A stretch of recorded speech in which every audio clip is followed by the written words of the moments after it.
तो आज हम लोग पीरियोडिक टेबल पढ़ने वाले हैं क्लास 10 का। ठीक है, स्टार्ट करते हैं पीरियोडिक टेबल। तो पहले तो रिकैप कर देते हैं क्लास 9 का जितना भी लोग पीरियोडिक टेबल पढ़े हैं वो सारे। So elements are the pure substance made up of one types of atoms. Periodic table में पढ़ना इसी के बारे में। Elements are the substance made up of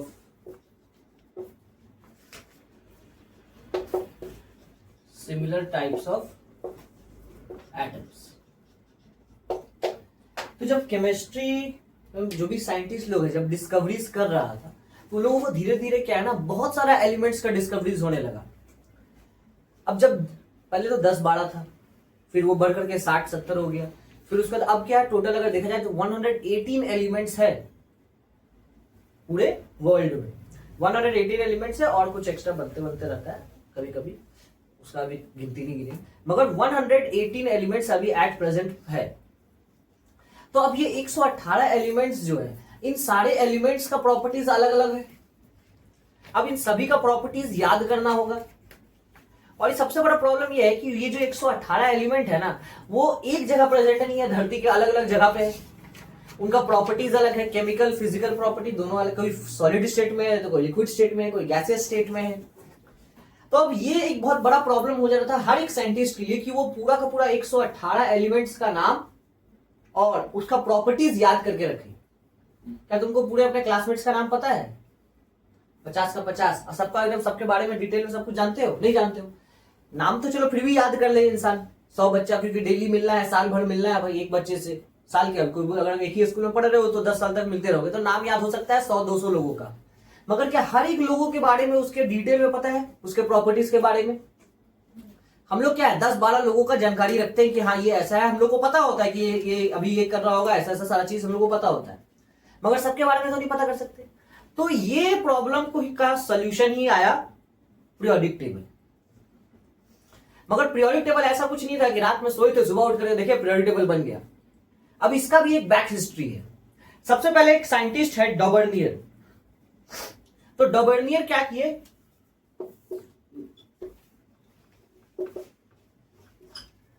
he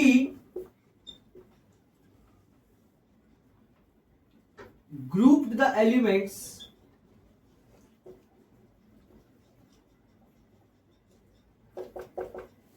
into tribes।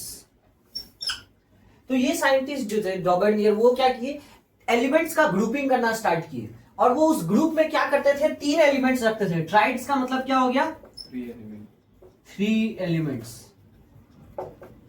In one group. ठीक, और इनका ये कंसेप्ट क्या था, अब भाई क्योंकि अब किसी को ग्रुप में ला रहे हैं तो कोई एक क्राइटेरिया होना चाहिए ना। ऐसे तो नहीं है कि किसी को भी किसी के साथ बैठा देंगे या किसी के साथ भी ग्रुप बना देते हैं। स्कूल में ही अगर देखा जाए तो देखो रेड हाउस स्पोर्ट्स डे होता है तो स्पोर्ट्स डे में क्या सबका अपना अपना ग्रुप थोड़ी बनाने दिया जाता है, हाउस वाइज का ग्रुपिंग होता है ना, red house, blue house, green house, yellow house, white house, pink house, बहुत जगह है। ठीक है, तो ये क्या है ग्रुपिंग किया गया कि जिस लोगों के पास ये ब्लू कलर का ड्रेस होगा वो ब्लू हाउस के कैटेगरी में आएगा। तो एक क्राइटेरिया बनाया गया कि यहाँ पे ड्रेस के कलर पे डिस्ट्रीब्यूशन होगा। तो वैसे ही यहाँ पे डॉबर्नियर जो थे वो भी 3 का ग्रुप बनाए।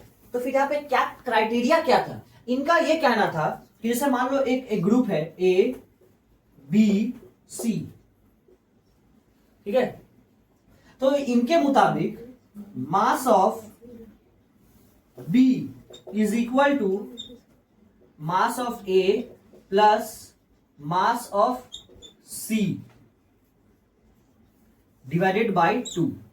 इनका ये कहना था कि अगर मान लो एक ग्रुप में 3 एलिमेंट है, सो सम ऑफ द एक्सट्रीम एलिमेंट्स मतलब जो सबसे लास्ट में पहला और आखिरी एलिमेंट जो है उनका जो भी एटॉमिक मास होगा उसको अगर उसका एवरेज निकाल ले, दोनों का सम किए फिर एवरेज निकाल दिया, मतलब डिवाइडेड बाय 2 कर दिए, उसके जो भी आंसर आएगा ना वो क्या है बीच वाले के मास के बराबर आएगा। जैसे एग्जांपल के तौर पे अगर देखें तो है कैल्शियम, स्ट्रॉन्शियम और बेरियम। कैल्शियम, स्ट्रॉन्शियम और बेरियम। कैल्शियम का होता है 40, स्ट्रॉन्शियम का होता है 88 और बेरियम का होता है 137। ठीक है, ये एक डबर्नियर स्ट्राइड है, तो भाई इसको प्रूव भी करना हो तो कैसे, जो यहां पे बोले हैं वही चीज यहां पे मेंशन करो। मास ऑफ ए का मास क्या है, मतलब पहला एलिमेंट का 40 है, प्लस आखिरी एलिमेंट का क्या है 137 डिवाइडेड बाय 2, दोनों को ऐड करेंगे तो 177 आएगा डिवाइडेड बाय 2, तो 2 1 जार 2 8 जार फिर 2 8 जार 0.5, 88.5 आएगा इसका आंसर।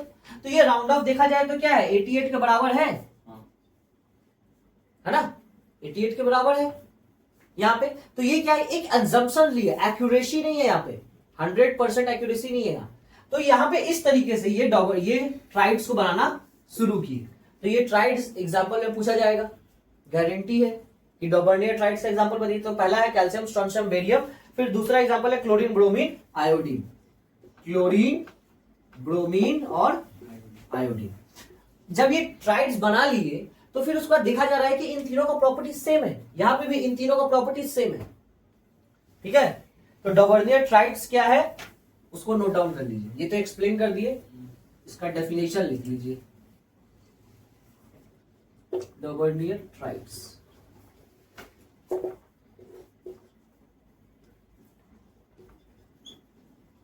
ही अरेंज्ड, या फिर ग्रुप लिख सकते हो, the elements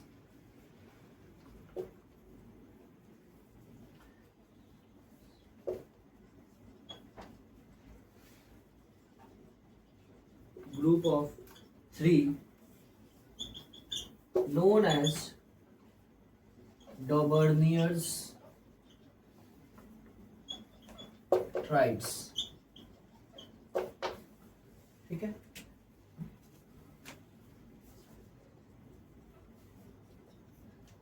according to him or according to his method,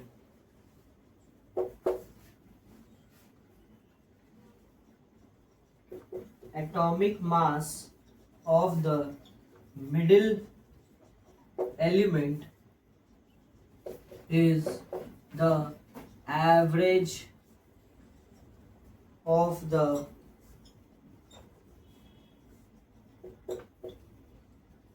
atomic mass of the extreme elements।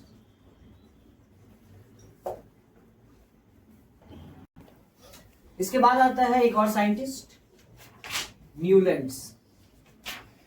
ठीक है, अब ये साइंटिस्ट जो थे ये क्या किए, एलिमेंट्स को ही arrange the elements in the increasing order of the atomic weight. Atom का जो वेट है उसके अकॉर्डिंगली वो इंक्रीजिंग ऑर्डर में एटम्स को अरेंज करना शुरू किए। और जब ये चीज अरेंज करना वो शुरू किए तो वो देखे कि हर 8वां एलिमेंट, जैसे मान लो कुछ एलिमेंट्स को अरेंज किए A B C D E F G H I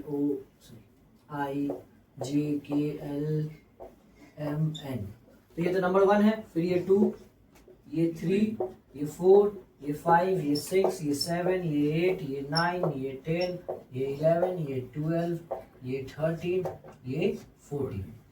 तो हर 8वां एलिमेंट, मतलब ये नंबर 1 है, यहां से ये 8वां एलिमेंट जो है ये जो है दोनों का प्रॉपर्टी सेम होगा। फिर ये दूसरा एलिमेंट से इसका प्रॉपर्टी सेम होगा, ये तीसरा वाले का इससे होगा। इस तरीके से ये एवरी 8th एलिमेंट जो है उसका प्रॉपर्टीज यहां पे सिमिलर होता है। He arranged the elements in the increasing order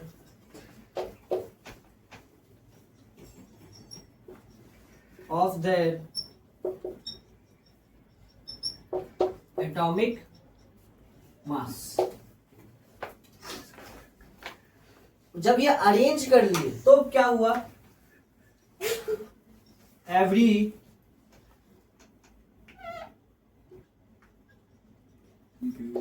eighth element resembles the property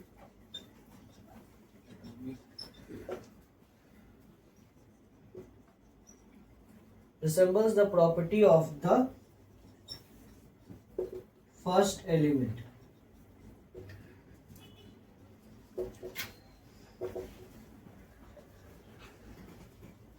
In its physical and chemical properties.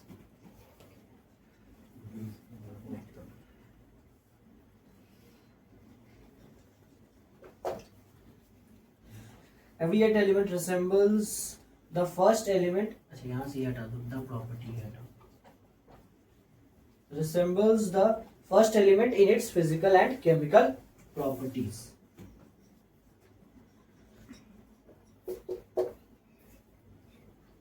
Next one is Mendeleev. Next scientist ना. हाँ. अब ये साइंटिस्ट जो थे, ये सबसे पहला पीरियोडिक टेबल दिया. अभी तक सब लोग क्या कर रहा था, डबर्नियर या न्यूलॉन्स जो भी है, ये सब के सब क्या कर रहे थे, ये अरेंज कर रहे थे. अभी तक पीरियोडिक टेबल बना भी नहीं है, ये सिर्फ और सिर्फ ग्रुपिंग करने का टेक्निक चल रहा था. अभी ये पहले इंसान है जो अरेंज कर रहे. पीरियोडिक टेबल बनाए. अरेंज तो किए ही, मगर उसके साथ साथ ये टेबल भी बनाए. So Mendeleev gave the first periodic table elements based on the law that the properties of the elements are the periodic functions of their atomic masses. मगर ये कंसेप्ट वही यूज किए जो न्यूलैंड्स यूज किए थे. ठीक है, एटॉमिक मास के बेसिस पे ही ये एलिमेंट्स को अरेंज किए. मगर ये क्या किए, पीरियोडिक टेबल बनाए. ये क्या किए, कॉलम, रोज और कॉलम का कंसेप्ट दिए. जो पीरियोडिक और ग्रुप है, ये ही कंसेप्ट लाए Mendeleev. So Mendeleev, at the time of Mendeleev, there were 63 elements known. So he arranged these elements in vertical columns. Vertical columns मतलब इसको कहते हैं, ये है वर्टिकल कॉलम. ठीक है, इसको क्या किया जाता है, groups. Vertical column means groups. और ये हॉरिजॉन्टल रोज, इसको क्या कहते हैं, पीरियड्स. याद रखना है. अब कॉलम वर्टिकल का मतलब कैसे याद रखोगे, वर्टिकल कॉलम तो बाल कटवाने जाते हो तो कॉलम बनवाते हो ना, ये कैसे है, लाइन सीधा खड़ा है, तो बस इसी तरीके से याद रखना कि वर्टिकल कॉलम मतलब लाइन खड़ा रहेगा. वर्टिकल का मतलब खड़ा हुआ लाइन, और हॉरिजॉन्टल रोज मतलब पीरियड्स, सो लेटा हुआ line.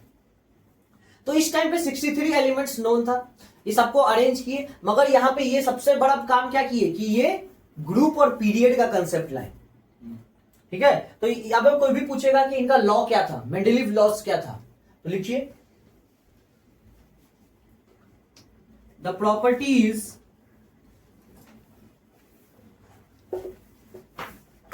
of the elements are the periodic function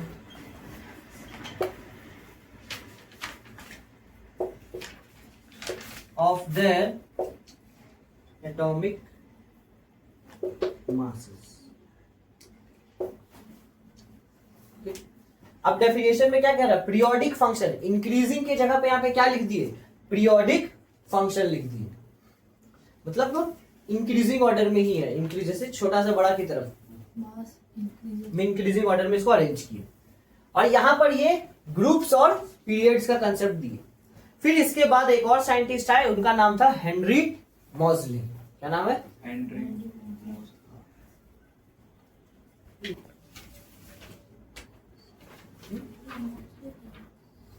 ठीक, बैठो. हाँ, स्टार्ट करो.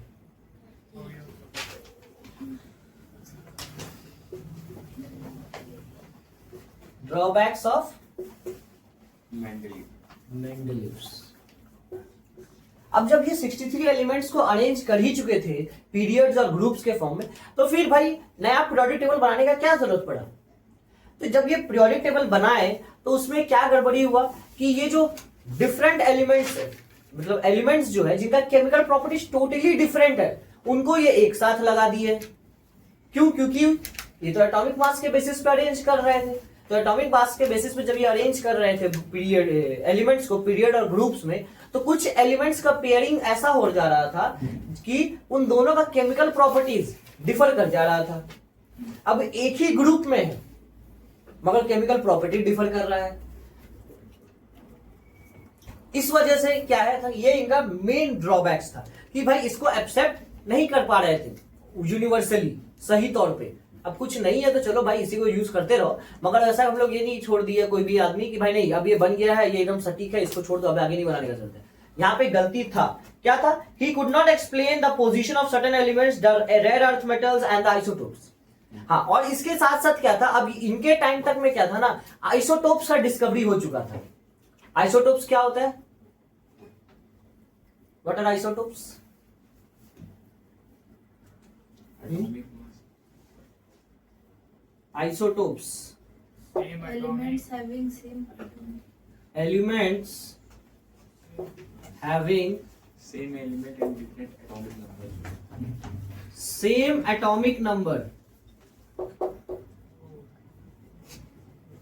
but Different different mass number. mass number।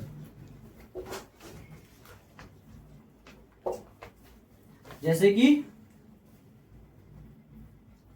Carbon का देख लीजिए, ऑक्सीजन का देख लीजिए,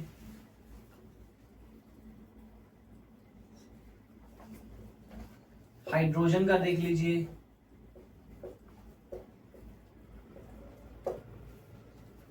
प्रोटियम, ड्यूटेरियम, ट्रिटियम। तो ये सब क्या आइसोटोप्स है। तो इनका पोजीशन कौन एक्सप्लेन करेगा, ये चीज वो एक्सप्लेन ही नहीं कर पाए। सवाल उठाया जाए भाई कि इनका तो एटॉमिक मास ज्यादा है, तो हाइड्रोजन ये जो प्रोटियम है इसके बाद तो भाई ड्यूटेरियम होना चाहिए था, मगर ऐसा तो वहां पे कोई चीज है ही नहीं इनका पीरियोडिक टेबल में। तो यही मेजर इनका ड्रॉबैक्स था। दूसरा था रेयर अर्थ मेटल्स, उनका भी पोजीशन ये नहीं बता पाए। तो अब इसके बाद आया हेनरी, अच्छा इसको बैठे ही रहेगा, मिटा रहे हैं। He was not able to explain the position of rare earth metals and the isotopes। ये मेजर ड्रॉबैक्स था।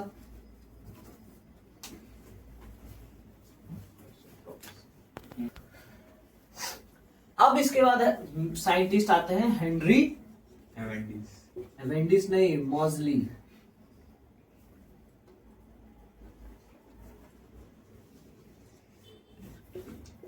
और ये साइंटिस्ट ही जो है मॉडर्न पीरियोडिक लॉ देते हैं। So the defects were removed when Henry Moseley put forward the modern periodic table, which was based on the atomic number।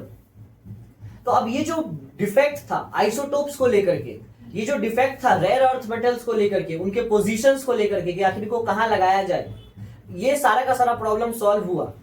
ठीक है, किसके द्वारा, हेनरी मॉजली के द्वारा। कैसे ये सॉल्व किए इस चीज को, ये सॉल्व किए, ये बोले कि जो अरेंजमेंट्स है बिल्कुल सही है उसी तरीके से करेंगे, मगर हम यहाँ एटॉमिक मास की जगह एटॉमिक नंबर का यूज करेंगे। तो ये अपना एक नया मॉडर्न पीरियोडिक लॉ देते हैं, मतलब ये अपना एक खुद का लॉ बनाते हैं जिसको आज के समय में हम लोग मॉडर्न पीरियोडिक लॉ के नाम से जानते हैं। फिर उसके बाद इस लॉ की मदद से ये जो पीरियोडिक टेबल बनाते हैं उसको हम लोग मॉडर्न पीरियोडिक टेबल कहते हैं। ठीक है, तो चलो इनका लॉ लिख लो। मॉजली लॉ बोलो, टेस्ट में किसी भी तरीके से आ सकता है। ठीक है, या मॉडर्न पीरियोडिक लॉ बोलिए, modern periodic law.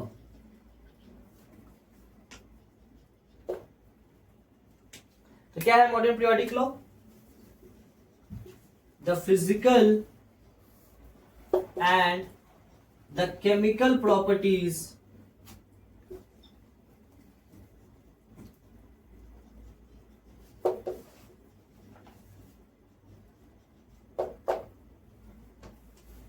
The physical and the chemical properties of the elements are the periodic function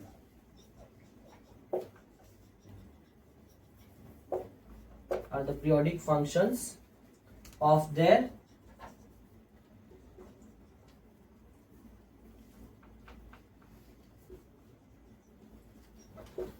atomic number. ठीक है, तो अब जो नया लॉ बना है वो किसके ऊपर बना? एटॉमिक नंबर के ऊपर। तो अब क्योंकि एटॉमिक नंबर के ऊपर बना है पहला लॉ, तो इससे क्या हो गया कि जो मास था आइसोटोप्स में क्या होता है? एटॉमिक नंबर सेम होता है ना? तो अब क्योंकि एटॉमिक नंबर सेम है तो इस वजह से क्या होगा? आइसोटोप्स का प्रॉब्लम खत्म, क्योंकि आइसोटोप्स का क्या होता है? एटॉमिक नंबर सेम होता है। और यहां पे हम रूल ही बना दिए कि भाई सेम एटॉमिक नंबर के ऊपर, मतलब कि हर आइसोटोप्स का पोजीशन सेम होगा, है ना? हाइड्रोजन का 3 आइसोटोप्स था तो उन तीनों का पोजीशन उसी एक जगह पे होगा जहां पे हाइड्रोजन होगा, क्योंकि एटॉमिक नंबर पे बना है ये लो। और फिर उसके बाद ये रेयर अर्थ मेटल्स को भी एटॉमिक नंबर के बेसिस पे अरेंज कर दिए। तो ये है modern periodic law, sorry modern periodic table. इस तरीके का कुछ दिखता है। अब इसके बारे में एक एक करके सारा चीज पढ़ना है।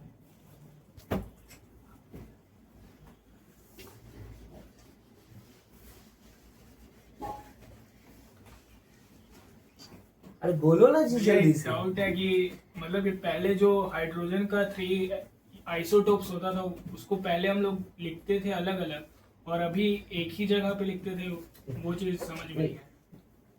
मेंडेलिव्स जो था वो क्या किए? आइसोटोप्स का एक्सप्लेन ही नहीं किए, पोजीशन डिफाइन ही नहीं की, वो बताए ही नहीं कि ये कहां रहेगा।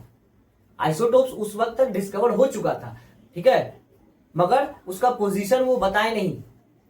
यही तो मेजर ड्रॉबैक्स था ना उनका कि भाई आइसोटोप्स आखिर जाएगा कहां। और यही ड्रॉबैक कौन किया रिजॉल्व?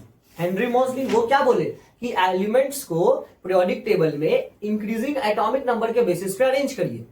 तो अब आइसोटोप्स का एटॉमिक नंबर क्या होता है? सभी का सेम होता है। आइसोटोप्स होता क्या है? Same atomic number but different mass number. तो एटॉमिक नंबर तो सेम है। हाइड्रोजन का 3 बताया ना, H11, H12, H13। इसको प्रोटियम कहते हैं। क्या कहते हैं? प्रोटियम। इसको ड्यूटेरियम कहते हैं, ड्यूट्रियम। इसको ट्रीटियम कहते हैं, ठीक है? Protium, deuterium, tritium. अब क्या है, हम लोग सिर्फ इसका अभी तक पोजीशनिंग बताए थे, मेंडेलिव्स वाले में बता रहे हैं, ठीक है? तो मेंडेलिव्स में इन दोनों का पोजीशनिंग जब उनसे पूछा गया कि भाई ये दोनों कहां रहेगा, क्योंकि इसका मास तो 2 है और इसका मास 3 है, तो इस हिसाब से इन लोग को जगह मिलना चाहिए, वो भी अलग से जगह मिलना चाहिए। क्यों? क्योंकि मेंडेलिव्स में क्या था?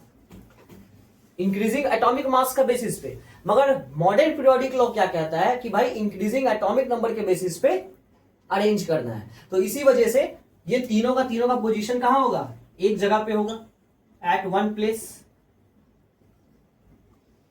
ये क्वेश्चन पूछा है, बहुत अच्छा किया, क्योंकि गिव रीजन में ये चीज आएगा कि आज के समय में मॉडर्न पीरियोडिक टेबल में ये बताइए कि आइसोटोप्स का पोजीशन कहां है, और कहां है के साथ साथ ये भी बताइए कि वहां पे ही क्यों है, ठीक है?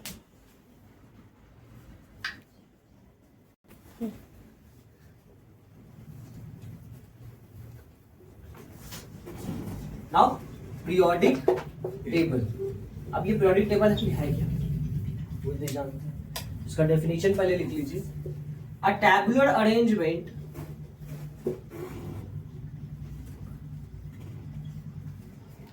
of the elements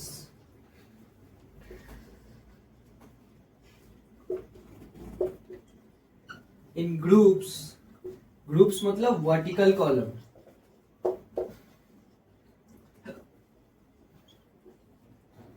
and periods means horizontal rows,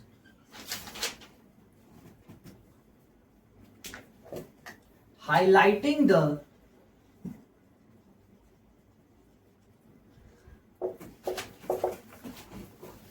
regular trends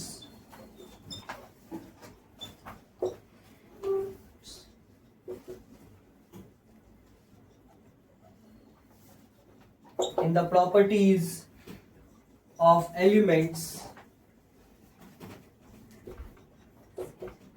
is called periodic table.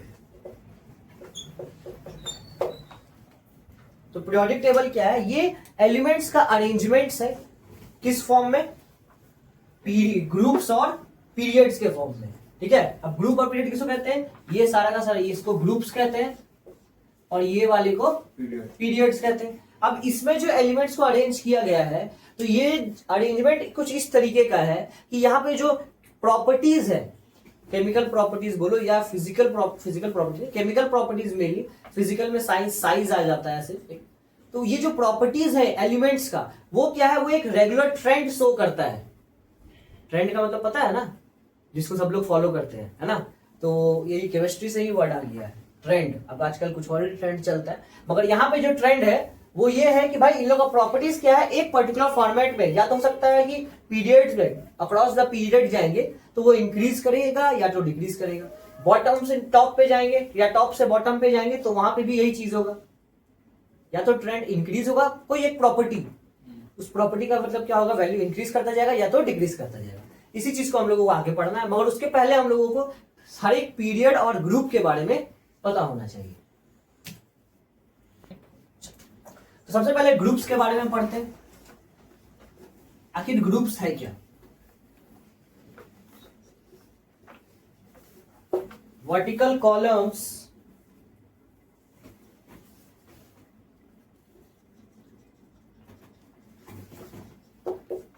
in the periodic table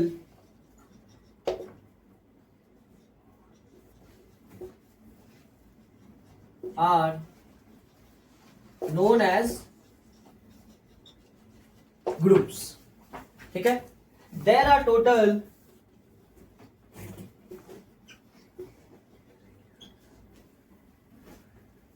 18 groups. Total 18 groups हैं, बट हम लोगों के सिलेबस में सिर्फ और सिर्फ 8 ही ग्रुप्स आ रहा है। अब छोटा सा हम रेप्लिका बनाते हैं पीरियोडिक टेबल का, ठीक है, एग्जैक्ट एकदम तो नहीं बनेगा, हम सिर्फ एक स्ट्रक्चर बताना चाह रहे हैं ताकि तुम लोगों को समझ में आ जाए कि आखिर आप लोगों को सिलेबस में आखिर पढ़ना कितना है। ठीक है,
तो टोटल 18 ग्रुप्स होता है, मगर हम लोगों के सिलेबस में सिर्फ और सिर्फ ये जो 1A वाला ए ग्रुप जो एलिमेंट्स है ना, सिर्फ उन्हीं को पढ़ना है।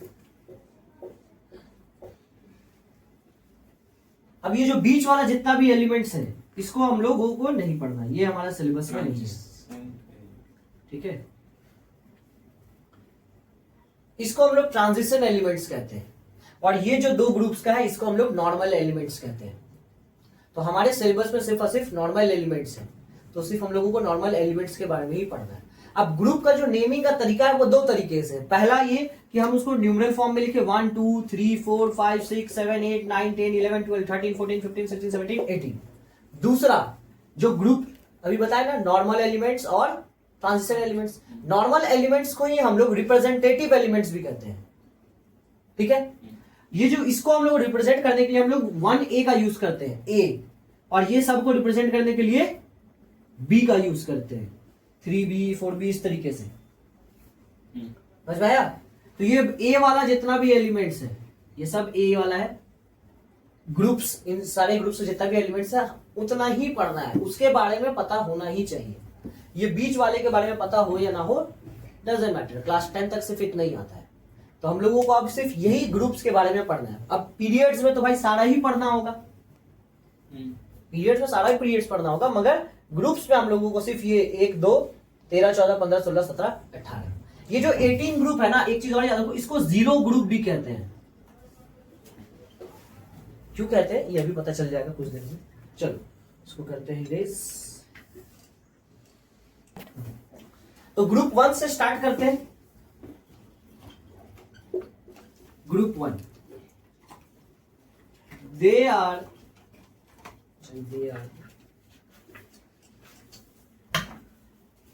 it is also known as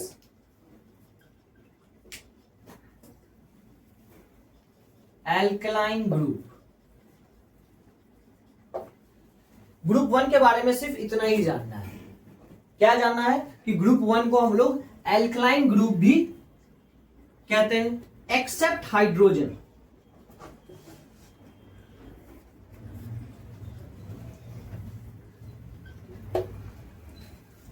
अगर पीरियोडिक टेबल देखो ध्यान से तो यहां पर देखो ये जो पूरा कलर है क्या है, ये वॉयलेट कलर का है, ये दोनों ही एल्कली मेटल्स के लिए है, मगर यहाँ पे हाइड्रोजन देखो ग्रीन कलर में, ये डिफरेंट है क्योंकि हाइड्रोजन क्या है, वो मेटल है ही नहीं पहली बार। तो इसके अलावा बाकी के सारे जो एलिमेंट्स हैं ग्रुप 1 में वो सब का सब एल्कली मेटल्स है। अब इसको एल्कली ग्रुप कहा जाता है इसी वजह से। एल्कली मेटल क्या होता है, एल्कली किसको कहते हैं, ग्रुप 1 एल्कली बेस को कहते हैं। कैसे बेस को कहते हैं, इसमें ऑक्सीजन और वाटर सॉल्युबल बेस। एल्कली का मतलब क्या होता है, वाटर सॉल्युबल बेस। वो बेस जो वाटर में सॉल्युबल हो, घुल जाए, उसको एल्कली कहते हैं। और क्योंकि इस ग्रुप 1 में जो भी एलिमेंट्स है वो सब के सब जब बेस बनाते हैं तो वो पानी में डिसॉल्व कर जाता है, और जब वो पानी में डिसॉल्व कर गया इसका मतलब एल्कली है, इसी वजह से इसको एल्कली ग्रुप कहते हैं। तो फर्स्ट वाले में याद रखिएगा, इस ग्रुप 1 का जितना भी एलिमेंट्स है, हीलिना के रब से फरियाद, ये याद रखना, ये ट्रिक भी है और ये एलिमेंट्स भी है। क्या ट्रिक है, हीलिना के रब से फरियाद। ठीक है, अब यहां H का क्या मतलब है, H represents to hydrogen, hydrogen, Li represents to lithium, Na represents to sodium, sodium, K represents to potassium, Rb represents to rubidium, rubidium, Cs represents to cobalt, Cs है cesium, Fr represents to francium। ठीक है, तो ये group 1 elements है।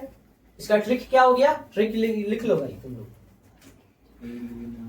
हीलिना के रब, हीलिना के रब से फरियाद, ये वाला ट्रिक लिख लो क्योंकि एलिमेंट्स इस तरीके से याद रहेगा। ठीक है, चलो next group, group 2। It is also known as alkaline group, earth alkaline groups. तो इसका रीजन इसके क्वेश्चन में ही है, अर्थ एल्कलाइन ग्रुप, यहां से पूछा जाएगा वही group 1 is known as earth alkaline group. तो इसको अर्थ एल्काइन ग्रुप इसलिए कहते हैं क्योंकि पहले इसमें जितना भी एलिमेंट्स है, all the elements present in this groups are alkaline, they are soluble, their bases are soluble in water.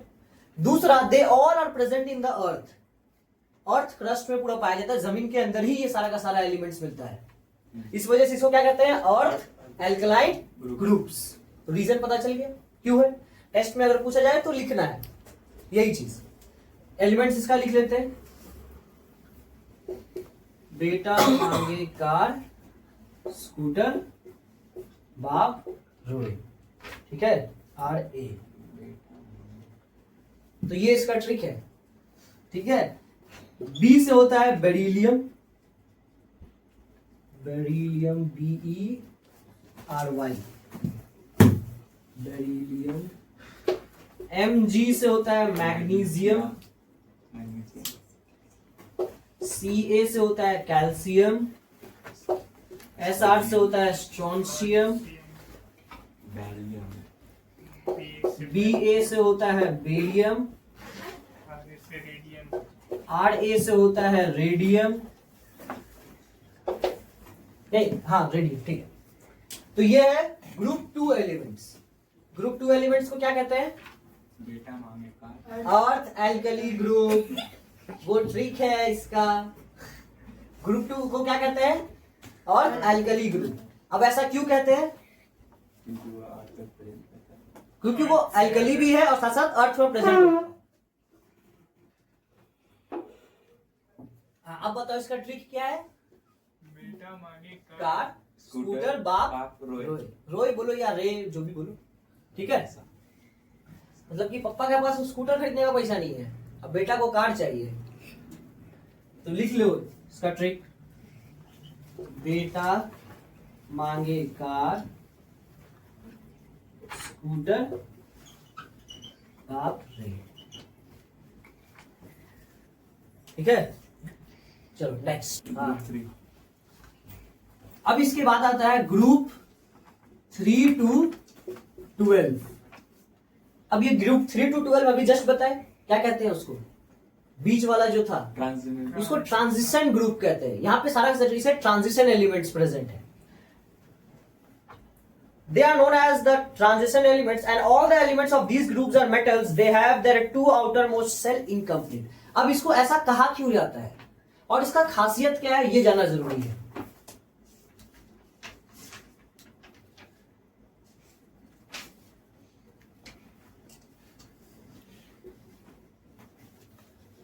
They are known as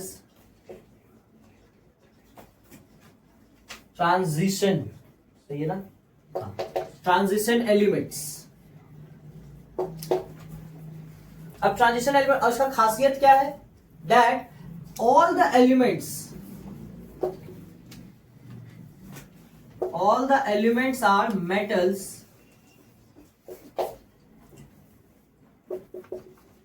दूसरी चीज क्या है, that all the elements have 2 outermost cell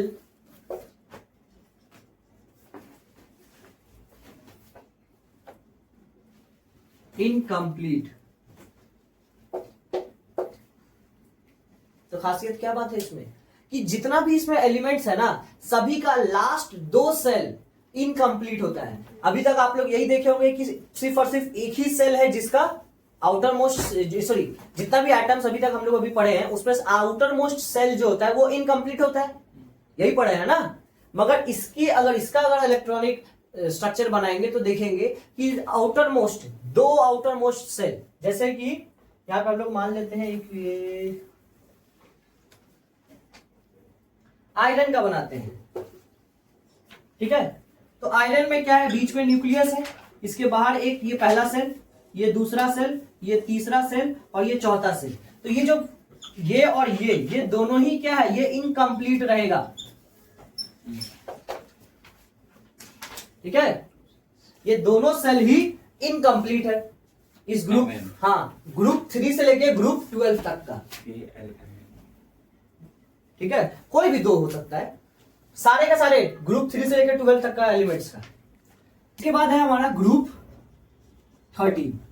अब ग्रुप 13 को हम लोग boron family बुलाते हैं। क्या बुलाते हैं? Boron family. उसके बाद है हमारा ग्रुप 14, इसको हम लोग कार्बन फैमिली बुलाते हैं।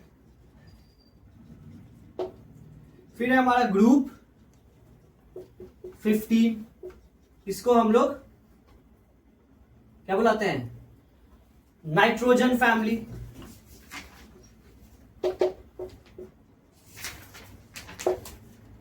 फिर है हमारा ग्रुप 16, इसको हम लोग ऑक्सीजन फैमिली बुलाते हैं। ठीक है। और इसके साथ साथ इसको कैल्कोजेंस भी बुलाते हैं, कैल्कोजेंस। अब ये कैल्कोजेंस का क्या मतलब होता है? कैल्कोजेंस का मतलब होता है ओर फॉर्मिंग। जितना भी ओर देखोगे ना, वो देखो ऑक्सीजन के साथ कंबाइंड रहता है ओर्स, तो इसको ऑक्सीजन फैमिली को कैल्कोजेंस भी बुलाते हैं। और फिर हमारा आता है ग्रुप 17, इसको हम लोग क्या बुलाते हैं? हैलोजेंस। हैलोजेंस क्यों बुलाते हैं? हैलोजेंस का मतलब होता है सॉल्ट फॉर्मर। और लास्ट वाले को हम लोग 3 को 16 को, इन सबको देखो, जो फर्स्ट एलिमेंट है ना इस ग्रुप का, जैसे ग्रुप 13 के अगर जाए तो यहां पे अगर इसका देखा जाए तो क्या है? बैगन, आलू, गोभी। गोभी इन थैला, और फिर NH। तो बोरॉन, एल्यूमिनियम, गैल्वेनियम, इंडियम, फिर है टाइटेनियम, सॉरी थैलियम, TH, और फिर ये निहोनियम। सो बैगन, आलू, गोभी इन थैला। अब ये जो 7th वाला जो है, एक तो नाम याद कर लो, इन थैला नाचो, जो भी है, बैगन, आलू, गोभी इन थैला नाचो। चलो वो भी ठीक है, नाच ही लो भाई। फिर ग्रुप 14, ग्रुप 14 का क्या है? Carbon family. क्यों? क्योंकि ये इसका फर्स्ट एलिमेंट क्या है? कार्बन है, इसी वजह से इसका कार्बन फैमिली नाम है। इसका है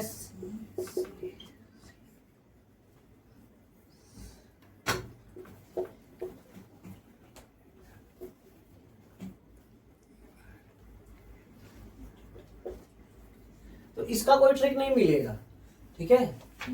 बनाने के लिए बनाया जा सकता है, मगर हमको अभी जो भी बनाया है उससे ज्यादा हमको लगता है कि खुद ही से याद कर ले। Carbon, silicon, germanium, stannous, lead, और ये फिर ये सॉरी नॉट फ्लोरीन, ये है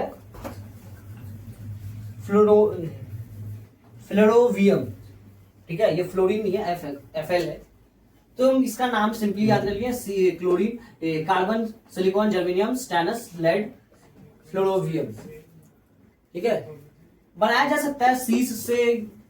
भैया कुत्ता सिलिका जेल से पबजी फेंका, थोड़ा SN और FL थोड़ा अलग हो जाएगा। ठीक है। फिर आता है नाइट्रोजन फैमिली। नाइट्रोजन फैमिली को नाइट्रोजन फैमिली क्यों कहते हैं? क्योंकि फर्स्ट एलिमेंट नाइट्रोजन। इसका शॉर्ट फॉर्म है ना पढ़े ऐसे ऐसे सब बेवकूफ। ठीक है, BAI। फिर ये तो ना पढ़े ऐसे सब बेवकूफ। नाइट्रोजन, फॉस्फोरस, एस्टेटाइन, स्टीबियम, बिस्मथ, और ये लास्ट वाला एक है, थोड़ा अजीब नाम है इन लोग का, मॉस्कोवियम। 7th ग्रुप में ज्यादातर एलिमेंट्स का जो नाम है वो सब IUM लगा हुआ होगा, क्योंकि इसमें मोस्ट ऑफ द एलिमेंट्स जो है वो हल्का रेडियो एक्टिव इन नेचर है, इसलिए IUM देखो, जिसमें भी IUM लगा है तो थोड़ा सा रेडियो एक्टिविटी वो शो करेगा। फिर आता है ऑक्सीजन 8 फैमिली, ऑक्सीजन सिर्फ ग्रुप 16, जिसको ऑक्सीजन फैमिली कहते हैं। इसको कैल्कोजेंस भी कहा जाता है। क्यों? क्योंकि ये जो है ये ओर बनाता है। कैल्कोजेंस का मतलब होता है ओर फॉर्मिंग। इसका है ओस से तेरे पांव, ऐसे करके है, ठीक है, OS से टेरिलियम, पोलोनियम, और फिर ये LB। ठीक है ना। ग्रुप 17, अब ये जो मेरे टीचर थे ना, उनको क्या एक 90s का कोई गाना था जिसमें ना वो तेरे पाँव के दरमियान से कुछ, पता नहीं कोई गाना है, उसी से वो बनाते हैं, उससे तेरे पाँव। फिर ग्रुप 17 है halogens that are salt former. तो इसका हम कोई ट्रिक नहीं है, हम नॉर्मली याद किए थे, fluorine, chlorine, bromine, iodine, एस्टाटाइन and फिर वही क्या है, टेनिजाइन, TS। ग्रुप 7 वाले का जो पीरियड 7 का जो एलिमेंट्स है, नाम अजीब है, वो सिलेबस में नहीं है, ठीक है। फिर आता है ग्रुप 18। ग्रुप 18 में जितना भी नोबल गैसेस है वो सबका सब आ जाएगा, हम यहां लिख दे रहे हैं, नियॉन, जिप्टन, हीलियम, नियॉन, आर्गन, क्रिप्टॉन, जेप्टॉन नहीं, क्रिप्टॉन है, Exon. फिर xenon, radon, radon and then oganesson, oganesson, oganesson है, अच्छा ऑर्गेनाइजन है, OS। तो ये सारा का सारा ग्रुप्स है, जिसका ट्रिक पता था हम बता दिए, उसको नोट डाउन कर लेना है और उसको उसी तरीके से याद कर लेना है। बाकी जिसका ग्रुप नहीं पता है उसको लाइन से याद कर लेना है, हम उसको लाइन से ही याद करके रखेंगे। स्कूल में याद किया, ऐसा नहीं है कि अभी तुम लोग को पढ़ाने के लिए याद किया, सब कुछ ये पूरा लाइन से हम उसको वैसे ही याद करके रखेंगे। चलो पीरियड्स हम लोग कल करेंगे।